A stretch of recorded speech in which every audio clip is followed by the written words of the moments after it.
La séance est ouverte.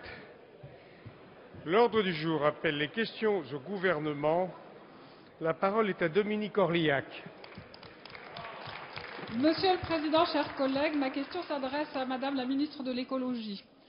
Vous appartenez à un gouvernement qui est sur le point de se déjuger en donnant son feu vert à des propositions de loi déposées par des parlementaires de la majorité, alors que les députés du groupe SRC, dans une proposition de loi déposée il y a déjà plusieurs semaines, demandaient déjà l'interdiction de la prospection et l'exploitation des huiles et gaz de schiste dans notre pays.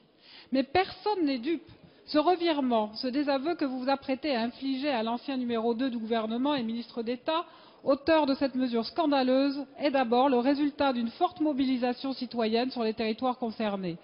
Il aura fallu attendre la puissante opposition des élus, des associations, mais aussi des pêcheurs, des chasseurs, pour que vous admettiez que ces autorisations étaient dangereuses pour l'environnement et la santé. Les ravages causés par la fracturation hydraulique sont dramatiques sur les sous-sols et les nappes phréatiques. Ils vont à l'encontre des orientations du Grenelle de l'environnement et il est inadmissible que ces permis aient pu être délivrés sans concertation avec les élus et les populations des régions concernées. Nous dénonçons la réforme du code minier qui permet l'exploration et l'exploitation de gaz de schiste en simplifiant volontairement les procédures pour les compagnies pétrolières et gazières en quête de nouveaux gisements, certes, et plus encore de profit. Le groupe SRC demande l'interdiction de leur prospection et exploitation sur tout le territoire national. Nous ne pouvons nous contenter d'un moratoire et nous demandons l'abrogation de tous les permis de prospection qui ont été délivrés par votre prédécesseur, qui invoque aujourd'hui étourderie et précipitation pour expliquer sa décision et n'hésite pas à déposer lui-même une proposition de loi abrogeant un texte qu'il a lui-même signé. Étrange conception de la responsabilité politique.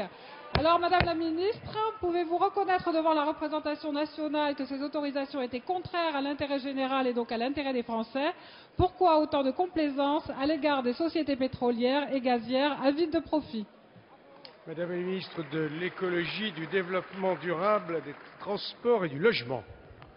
Merci, Monsieur le Président, Mesdames et Messieurs les députés, Madame la députée Dominique Orliac. Vous voudriez faire croire à un revirement récent du gouvernement sur ce sujet. Je vous invite à reprendre toutes les interventions que j'ai faites dans cet hémicycle depuis le mois de janvier, et elles ont été nombreuses parce que des questions sur le gaz de schiste, il y en a toutes les semaines. Vous y trouverez une position constante. Oui, l'inquiétude est vive sur les projets d'exploration de gaz et d'huile de schiste. Elle est relayée depuis le début par des élus de tous bords, comme en témoigne d'ailleurs le grand nombre de propositions de loi qui ont été déposées. Elle trouve sa source dans l'expérience américaine et dans les images, l'écho qui en a été donné par le film Gazland.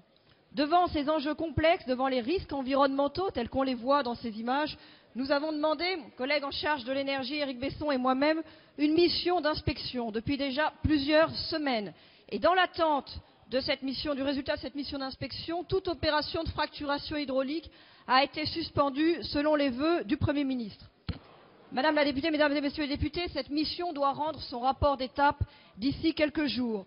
Sur cette base, le gouvernement précisera sa position pour l'avenir et pour la discussion parlementaire. Et je suis heureuse de voir que les parlementaires sont en train de faire converger leurs différentes propositions, ce qui me semble conforme à la mobilisation de tous, de vous tous, sur tous ces bancs, depuis le début des échanges. Et puis sans attendre, et puisque cet épisode a montré le caractère, je le dis, un peu antique du code minier, dont les procédures de consultation sont moins que minimales au stade des permis d'exploration, le gouvernement a engagé la modification du code minier. C'était ce matin en Conseil des ministres, à l'occasion d'une loi de ratification d'une ordonnance de codification qui, elle, était prévue à droit constant. Je le redis, le gouvernement introduit une procédure de consultation du public dès les permis d'exploration. Vous le voyez, il y aura de belles occasions prochainement de débattre au Parlement de ces enjeux.